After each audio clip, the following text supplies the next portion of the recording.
El explicador. Con Enrique Ganem y María de Los Ángeles Aranda. Un viaje a través del fascinante mundo de la ciencia y la tecnología.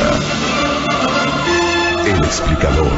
Este día en El explicador, vientos de metal. En Historia de la Ciencia, balance perfecto. En A la velocidad de la luz, otro camino. Gigantes solitarios, caras viejas, corrección delicada. Todo esto y más en la siguiente hora, aquí, en El explicador.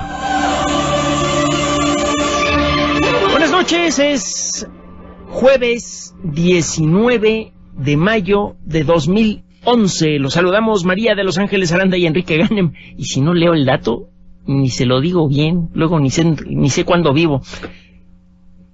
Recuerda que el correo electrónico lo usa usted para ordenar aquí. elexplicador@mbs.com con una copia a elexplicador@yahoo.com.mx y va de nuevo. elexplicador@mbs.com con una copia a elexplicador@yahoo.com.mx. De chile, de dulce y de manteca. Un proyecto de observación internacional dirigido por un japonés, Takahiro Sumi, de la Universidad de Osaka, y que utilizó varios telescopios, entre ellos un telescopio que se encuentra en Nueva Zelanda, que se llama MOA, que recuerda a un pájaro que no puede volar, que vive en Nueva Zelanda. MOA significa Microlensing Observations in Astrophysics, es decir, observaciones en astrofísica utilizando microlentes. Ahorita le explico qué es este proceso de los microlentes. Este grupo que utilizó este telescopio neozelandés, dirigido por un japonés y en buena parte apoyado por la NASA, acaba de descubrir una pequeña cantidad, 10 planetas, que flotan libremente en el espacio lejos de cualquier estrella. Algunos de ustedes me hicieron esta pregunta hace algún tiempo, no había una respuesta muy precisa, ahora ya empieza a existir esa respuesta. ¿Cuántos planetas podrían existir que no estuvieran ligados a una estrella? Este equipo encontró 10 planetas, que se encuentran a una distancia de entre 10 y 20,000 años luz de la Tierra. ¿Cómo le hicieron? Cuando estos planetas muy lejanos y muy pequeños se mueven lentamente en su órbita alrededor del centro de la galaxia, por accidente de vez en cuando pasan enfrente de alguna estrella que esté más lejana. La débil gravedad del planeta desvía ligeramente los rayos de luz de la estrella lejana. Esos rayos de luz se acercan un poquito al planeta, se desvían de una manera similar a la forma en la que se desvían los rayos de luz que pasan por una lupa. Si está usted a la distancia apropiada y el planeta tiene el tamaño apropiado, usted va a ver por un momento que la estrella se hace más brillante y de una manera muy peculiar, porque va a estar usted parado en el camino de los rayos de luz que fueron débilmente concentrados por la aún más débil gravedad del planeta. Necesita estar usted muy lejos de este objeto para poder, de este planeta abandonado, para poder ver este fenómeno. Y necesita usted mucha suerte. Necesita que por accidente y en el momento en el que está usted observando, un planetita pase enfrente de una estrella aún más lejana. El haber encontrado 10 planetas a lo largo de 2 años de estudio entre 2005 y 2007, implica que hay una cantidad muy grande de planetas flotando por allí. Para que en 10 casos se diera la coincidencia de que un planeta a la distancia apropiada de la Tierra, una distancia muy grande, pasara por accidente enfrente de una estrella, que es una coincidencia muy grande, para que se diera 10 veces eso, es porque tendría que haber un montón de planetas flotando por allí. Estos planetas tienen una masa superior a la de Júpiter. Con base en este primer estudio, el equipo dirigido por el Dr. Sumi supone que podría existir cuando menos una cantidad similar de planetas que de planetas libres, de planetas abandonados, que de estrellas en nuestra galaxia. Y nuestra galaxia tiene 400,000 millones de estrellas. Y se estima que ese es más o menos el número, más o menos, de planetas que giran alrededor de estrellas, de planetas bien portados.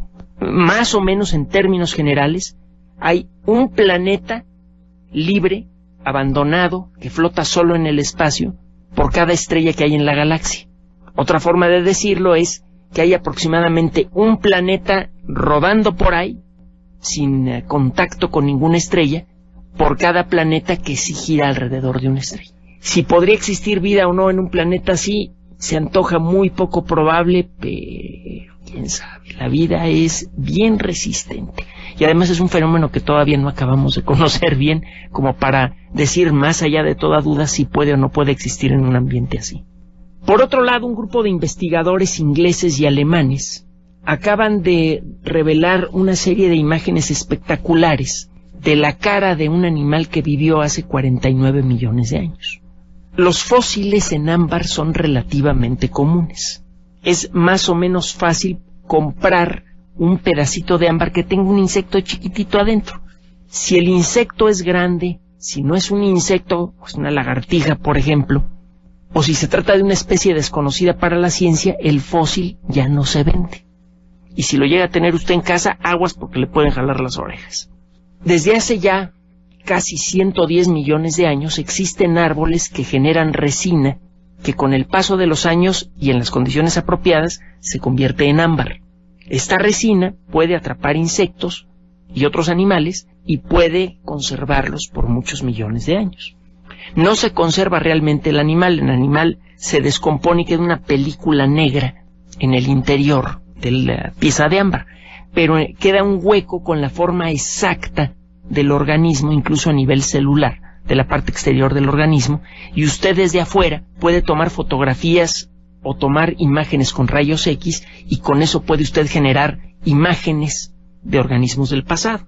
Lo que hicieron estos investigadores fue tomar una serie de rayos X con distintas técnicas de esta pequeña araña, y luego con la ayuda de una computadora reconstruyeron la imagen tridimensional de la araña, tomada a partir de una serie de rebanadas hechas con rayos X. Y el resultado es una imagen ultra detallada de un animal pequeño que vivió hace 49 millones de años. Esta es la primera vez que se aplica esta técnica a gran escala en un fósil en ámbar. Le voy a dejar en Twitter la liga para que usted pueda ver la foto de este animal, para que pueda ver cómo se veían las arañas hace 49 millones de años. Quiera que no, el poder ver al pasado con tanto detalle siempre produce una deliciosa inquietud. Es como regresar un momento a la época en la que ya habían desaparecido los dinosaurios, pero nuestros ancestros apenas eran del tamaño de una rata y caminaban en los árboles. Y ya para irnos a un corte, un artículo publicado en Nature, acaba de ser publicado, revela que el ritmo de extinción de especies que se ha calculado hasta ahora está equivocado. Parece que se ha exagerado hasta en un 160% el ritmo con el que están desapareciendo especies en la Tierra. Esta es una buena noticia, pero hay que tomársela con un poquito de cuidado. Hemos exagerado a la hora de decir que están desapareciendo especies de ranas, de aves y de otros organismos en la Tierra. Pero lo que no hemos exagerado es el grave peligro para el ecosistema que representan nuestras actividades. Muchas de las especies que se han reportado como extintas están a punto de extinguirse. No se vaya usted con la finta. Pero bueno, es una buena noticia, significa que todavía estamos a tiempo para salvar especies que creíamos perdidas. Vamos a hacer un corte y continuamos en El Explicador. Continuamos en El Explicador, elexplicador@mbs.com, con una copia a elexplicador@yahoo.com.mx. Planeta Dinámico. La Tierra eón tras eón. Muchos de los fenómenos importantes, delicados y terribles que afectan a la sociedad humana se producen en una región que no podemos ver. Seguimos recordando en este espacio, y espero que usted lo siga haciendo, a las víctimas de los terremotos sucedidos en los últimos años. Recientemente destaca, por ejemplo, el caso de Nueva Zelanda, hace poco en España, y desde luego el terrible caso de Japón, un terremoto que no se da en mucho tiempo.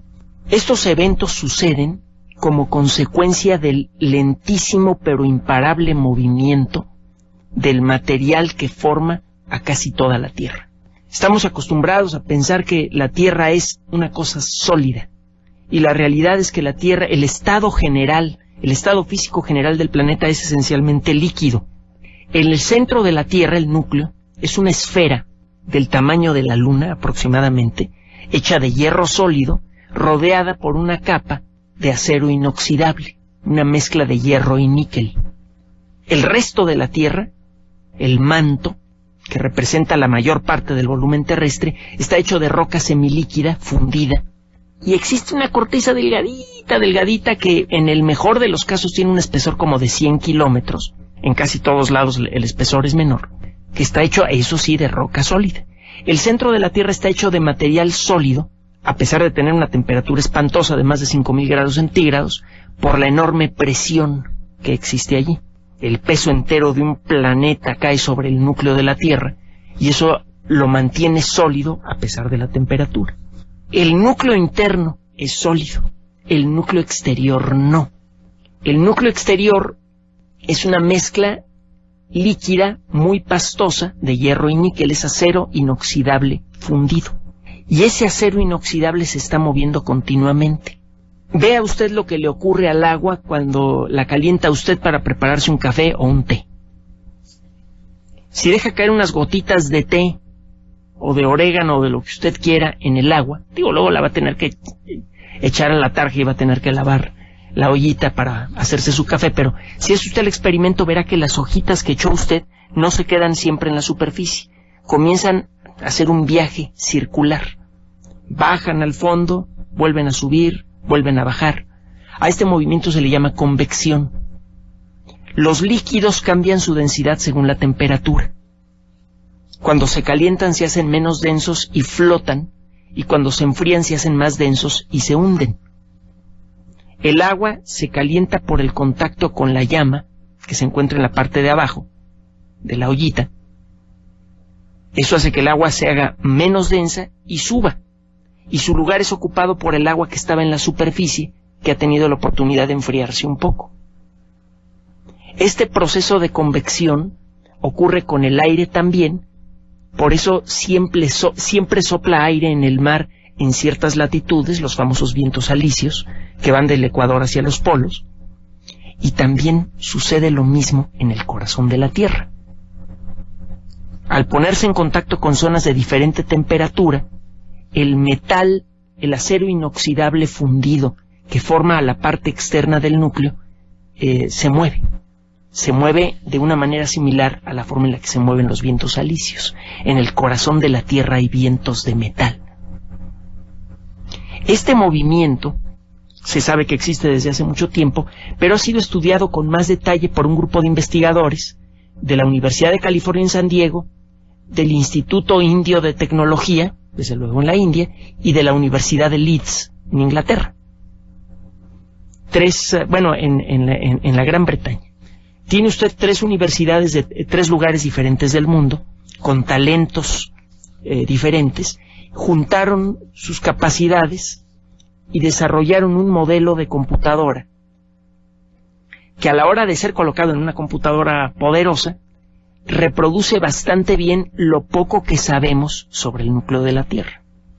Los terremotos producen ondas de sonido que no podemos escuchar, pero podemos detectar con sismógrafos. Y esas ondas de sonido viajan a través del cuerpo de la Tierra, de una manera similar a la forma en la que los médicos pueden ver el interior de una persona por medio de sistemas de ultrasonido. Tiene muchas ventajas el ultrasonido sobre los rayos X. Usted puede utilizar un aparato de ultrasonido por horas enteras sin que haya problemas. Los rayos X no, son peligrosos. Se utilizan nada más por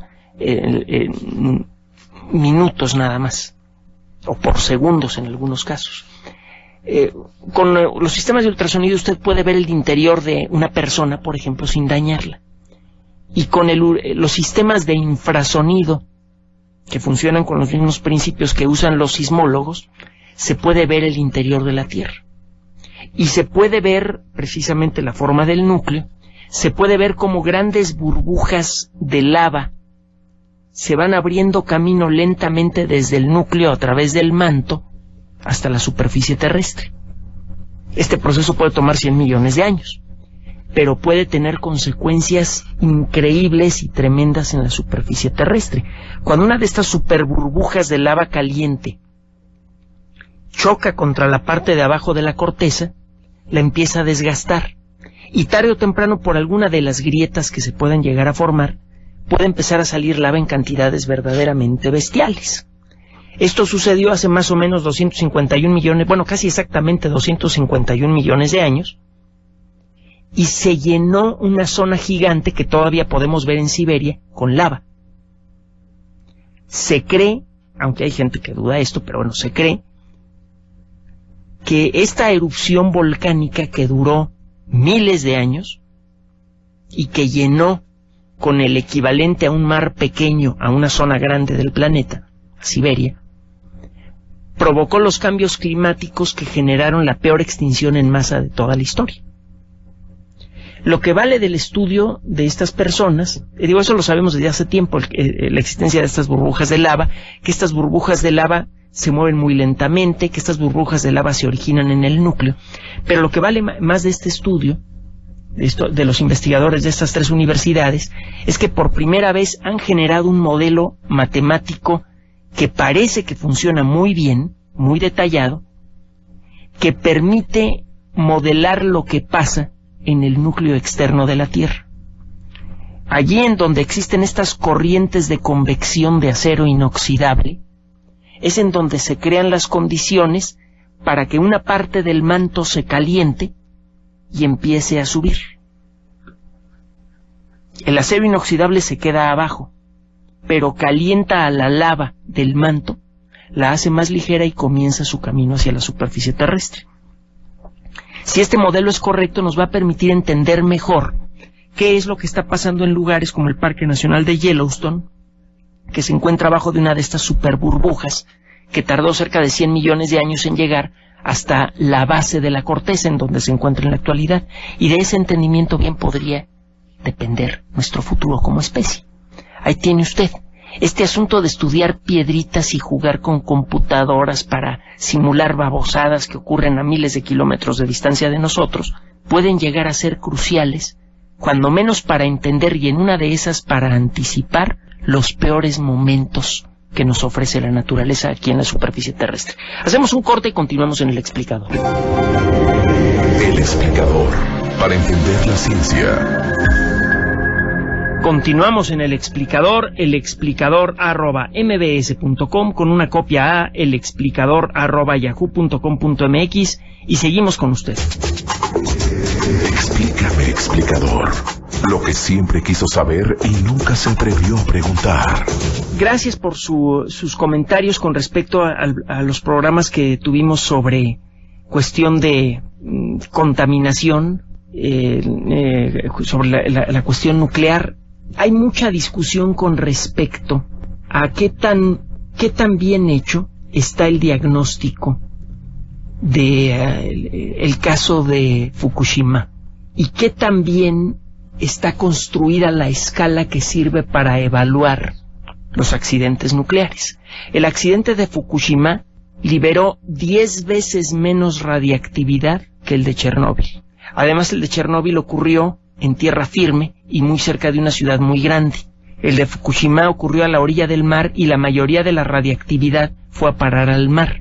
Y la mayoría de esa radiactividad fue de corta duración.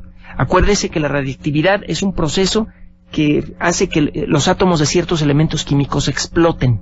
Cuando explotan, avientan pedacitos de átomo por todos lados y liberan energía en forma de rayos gamma. Tanto esos pedacitos de átomo que salen volando para todos lados, como los rayos gamma, pueden llegar a producir daño severo en cualquier ser vivo.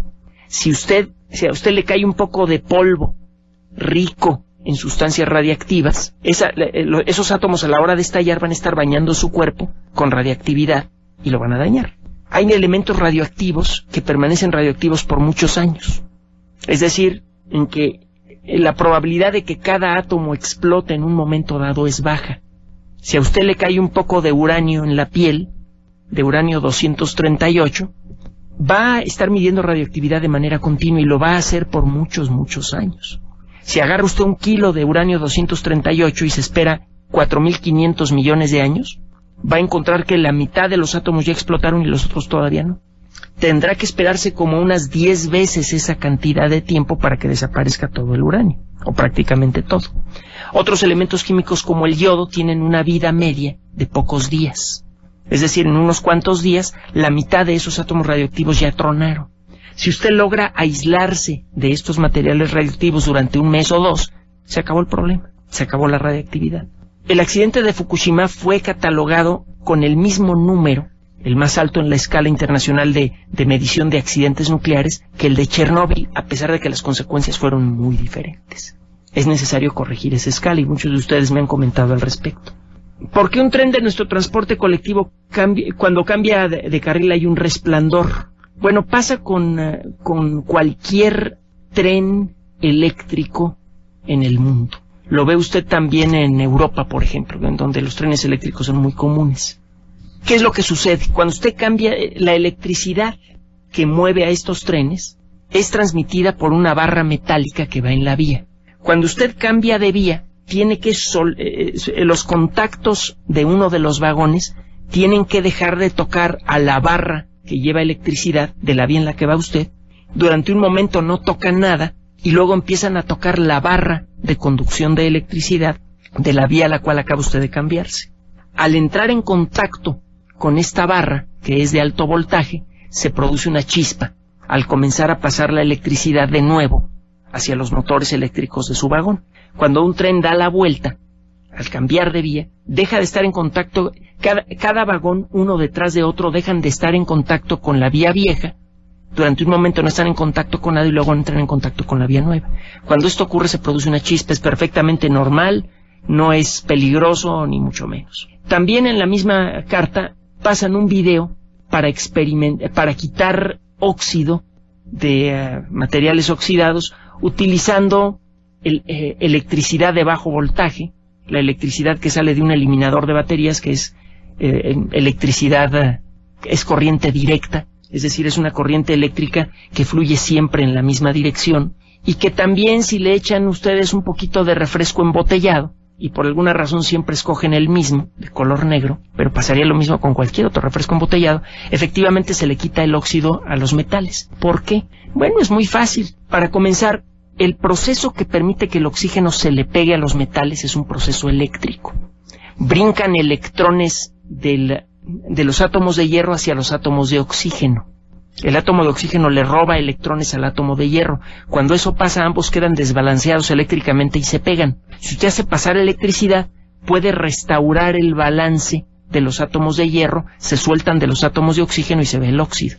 Y algo parecido ocurre cuando echa usted cualquier sustancia ácida, funciona también con el limón. Las sustancias ácidas cambian el balance de electrones de una sustancia oxidada.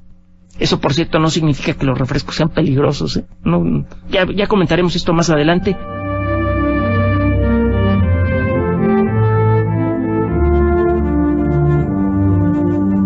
La crónica del conocimiento y sus forjadores. El avance del conocimiento normalmente involucra varias etapas más o menos claras, independientemente de la disciplina que se trate. Al principio, lo único que existen son las ideas más o menos coherentes emitidas por personas a las que se le atribuye una capacidad intelectual especial para adivinar los secretos de la naturaleza. Con el tiempo, aparecen las técnicas que permiten realizar observaciones y experimentos. Estos procesos permiten eliminar o corregir a las teorías más alejadas de la realidad. Más adelante aparecen las técnicas que permiten cuantificar con precisión los fenómenos estudiados. Solamente cuando una ciencia puede contar con precisión a los elementos de su estudio, cuando los puede medir con números precisos, resulta posible determinar con razonable seguridad si una idea es valiosa o no. La química era aún una ciencia cualitativa en la segunda mitad del siglo XVIII. Los químicos podían demostrar muchas cosas, pero existían muchas ideas que explicaban el mismo fenómeno y las técnicas de la época no permitían distinguir o crear la correcta. Antoine Laurent Lavoisier ya era un investigador famoso en 1769. Sus experimentos habían establecido muchos de los hechos que ahora consideramos como fundamentales en las clases de química. En aquella época, varios investigadores pensaban, como los griegos, que los elementos químicos podían convertirse en otros elementos con facilidad asombrosa. Bastaba, según estas personas, con mezclar las proporciones correctas de algunas sustancias raras o desagradables para convertir el plomo en oro. Uno de los ejemplos preferidos por las personas que pensaban así era el del agua. Cuando uno hierve un poco de este líquido en un frasco limpio, siempre queda un poco de una especie de arena blanca. Estas personas aseguraban que el calor convertía el agua en un sólido de ese color. Lavoisier hizo entonces un experimento muy sencillo. Pesó cuidadosamente una cierta cantidad de agua y la colocó en un frasco cuya boca había sido conectada a otro frasco. El agua evaporada se condensaba en el segundo recipiente. Al calentar el agua, apareció el material blanco. Pero fue al pesar los materiales resultantes que la verdad por fin apareció. El agua evaporada y el agua condensada pesaban lo mismo. Al analizar el residuo blanco, Lavoisier encontró que se trataba de algo de vidrio del primer frasco que se había desprendido por el calor. Los vidrios de aquella época no eran muy buenos. Además se encontraban algunas sales que normalmente están disueltas en el agua. Con esto demostró que el agua no se convierte en polvo blanco. Este fue el primer experimento cuantitativo formal en la historia de la química y sirvió de ejemplo para las generaciones siguientes de investigadores. Continuamos en El Explicador @mbs.com, con una copia a elexplicador@yahoo.com.mx. Explícame, explicador. Lo que siempre quiso saber y nunca se atrevió a preguntar. Si usted echa un pedazo de alambre oxidado en refresco embotellado, sí se limpia, claro que se limpia. El refresco embotellado es ácido porque tiene disuelto dióxido de carbono. El dióxido de carbono, al disolverse en agua, rompe parcialmente la molécula de agua y se forma ácido carbónico. Existe una manera de medir el índice de acidez o alcalinidad de una sustancia. Se utiliza una medida que se llama pH, que es la abreviatura de potencial hidrógeno. Las sustancias ácidas tienen átomos de hidrógeno que se sueltan con facilidad. Por ejemplo, el ácido clorhídrico tiene un átomo de cloro y un átomo de hidrógeno. Con facilidad el átomo de hidrógeno se suelta cuando el ácido clorhídrico está disuelto en agua. El átomo de hidrógeno se queda sin uno de sus electrones, sin el único electrón que tiene, que es un protón que flota libremente en el agua, y el átomo de cloro se queda con un electrón de más, queda con una carga eléctrica negativa. Estas cosas desbalanceadas eléctricamente fácilmente se le pegan a otras moléculas. Por eso los ácidos son muy reactivos, fácilmente reaccionan con otras sustancias. Reaccionar significa que un átomo se le pega a otro, en pocas palabras. Y al hacerlo, la molécula resultante resulta ser muy diferente a las sustancias que originalmente reaccionaron. Si usted echa ácido en un metal, el metal se convierte en un polvito, se convierte en una sal. Por ejemplo, echa usted cobre en ácido clorhídrico y se forma cloruro de cobre. Bueno. El índice de acidez de los refrescos embotellados es muy inferior al índice de acidez del líquido que de manera natural existe en su estómago. Así que sí, si usted echa un pedacito de hierro en refresco embotellado, se va a limpiar por la acción del ácido. Si usted pudiera sacar líquido del que se encuentra en su estómago, no lo intente, es muy desagradable, y echa usted un pedazo de metal ahí, el pedazo de metal se deshace. Mucha gente utiliza el ejemplo de cómo se limpian las cosas oxidadas en refresco embotellado como un ejemplo de lo malos que son los refrescos embotellados. Imagínense usted si fueran de veras malos. ¿Cuántos miles de millones de refrescos embotellados se consumen en el mundo todos los días? ¿Qué van a ser malos? Finalmente, de este mismo correo electrónico, hace tiempo habló usted sobre el aprendizaje en México. ¿Qué sugiere que hagamos como padres para estimular la inteligencia de nuestros hijos? Se estimulen su curiosidad y dejen que, siguiendo su curiosidad, traten de aprender cosas.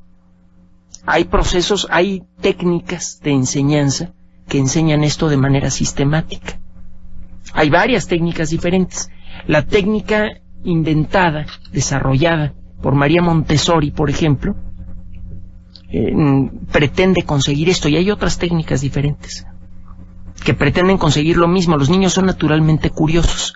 Si se estimula esa curiosidad y se les enseña a satisfacerla de manera sistemática, los niños aprenden a generar su propio conocimiento.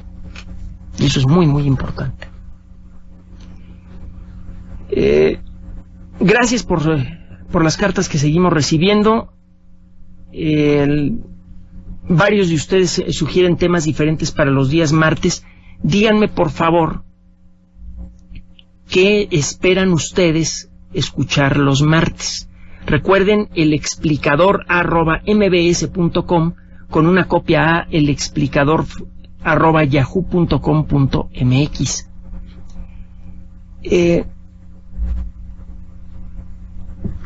Mi dirección de Twitter comienza con la letra E, en mayúsculas o en minúsculas. No sé, pero creo que en Twitter da lo mismo. Yo lo pongo con mayúsculas. Enrique, con una sola R. Acuérdense que a pesar de que la R suena fuerte en el nombre Enrique, hay una excepción a la regla, una de las muchas excepciones que hay a las reglas del idioma español, que exige que la palabra Enrique se escriba con una sola R. Empieza con E y lleva una sola R. Enrique-Ganem. G-A-N-E-M. Varias preguntas que siguen llegando. ¿Qué son los strangelets? Se escribe strangelet. Se traduciría al español de una manera libre como los extrañitos, los pequeños extraños.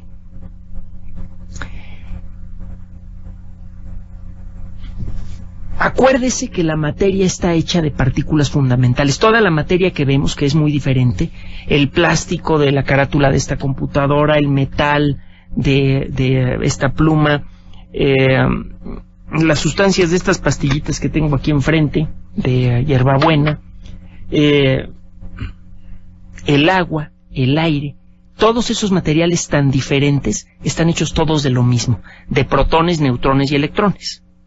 Al pegarse de cierta manera, los protones y neutrones generan los núcleos de toda clase de átomos: oxígeno, hierro, mercurio, cadmio, etc. El núcleo de los átomos, que está hecho de protones y neutrones, está hecho en realidad de cosas más pequeñas. Cada protón y cada neutrón está hecho de 3 quarks. Los protones y neutrones no son partículas fundamentales, son agregados de partículas que hasta ahora creemos que son fundamentales, que son los quarks. Hay varios tipos diferentes de quarks. Según el tipo de quarks que se junten en grupos de 3, se forma un protón o un neutrón. Una propuesta, la misma teoría matemática que describe con precisión a los quarks, por cierto, ya fueron detectados y ya le platiqué cómo. En otra ocasión le voy a narrar con más detalle en un programa especial la historia del descubrimiento de los quarks. Es apasionante, pero bueno, esa es otra historia. La misma teoría matemática que describe el comportamiento de los quarks en el interior de un protón o un neutrón predice la existencia de un grupo de 3 quarks hecho de 3 tipos de quarks diferentes. Hay varios tipos de quarks diferentes. En el caso de los protones y neutrones, 3 quarks de 2 tipos diferentes se unen para formar al protón o al neutrón. Hay un tipo de quark que se llama arriba y otro que se llama abajo. Ya le platicaré la historia de los nombres de los quarks en otra ocasión. Si junta usted 2 quarks tipo arriba y un quark del tipo abajo y los pega, forma una partícula. Si junta usted 2 quarks abajo y uno arriba, si hace la cosa al revés, forma una partícula diferente. Los protones y neutrones están hechos así. La única diferencia entre los protones y neutrones es que uno tiene 2 quarks arriba y uno de tipo bajo, y el otro tiene 2 quarks bajos y un quark tipo arriba. Los strangelets podrían ser un paquetito de 3 quarks hechos con un quark tipo arriba, un quark tipo abajo y un quark tipo extraño. Hay un tipo de quark que así se llama, tipo extraño. Al regreso del corte les digo por qué es importante esto. El explicador. Continuamos con la parte final de este programa, elexplicador@mbs.com, con una copia a elexplicador@yahoo.com.mx.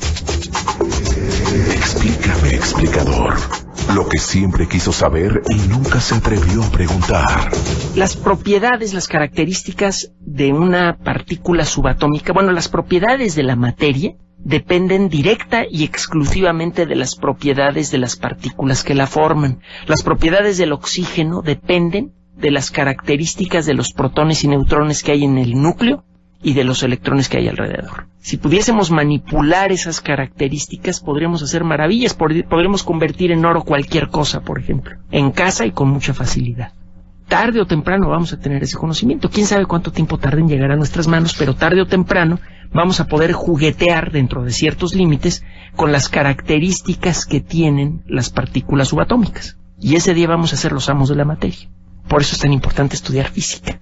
Cualquier tecnología que se desarrolla con base a la física, por ejemplo, siempre acaba siendo fantástica, casi mágica, y siempre hace ver obsoleto a casi cualquier objeto que tengamos en la mano. Si usted tiene una partícula subatómica del tamaño de un protón, que está hecho de un quark tipo up, es decir, arriba, un quark tipo down, es decir, abajo, y un quark tipo strange, es decir, tipo extraño, va a tener una partícula subatómica con propiedades muy peculiares que apenas estamos empezando a calcular. No se ha podido observar una partícula así. Es probable que una partícula así pueda en algunos casos llegar a ser tan grande que podría verse a simple vista. Es probable que una partícula así, una partícula subatómica así, podría existir sin interactuar con la materia. ¿Qué significa esto? Que una partícula así podría pasar a través de todo nuestro planeta como si no existiera. Se va a topar con un montón de átomos en su camino, pero no va a interactuar con ellos. Entonces es como si no existiera. Ahora, desde hace tiempo, ya se lo he platicado, los astrónomos están azorados porque ven la evidencia de fuertes campos gravitatorios en el espacio que saben más allá de toda duda razonable que no pueden provenir de objetos hechos de átomos. Hay técnicas para contar cuántos átomos hay en un volumen de espacio. Con base en eso usted puede calcular cuánta gravedad producen esos átomos hechos de materia normal. Si usted empieza a medir la cantidad de gravedad que hay en distintas partes del universo, regularmente encuentra 10 veces más gravedad de la que debería haber. Y no sabemos por qué. Parece que existe, y hay buena evidencia, de que existe un tipo de material que no interactúa con la materia, pero que genera campo gravitatorio intenso. Se le llama materia oscura a este material que todavía no hemos descubierto, porque no emite luz ni absorbe luz tampoco. Es como si fuera oscuro, no lo podemos ver, por eso le llaman materia oscura.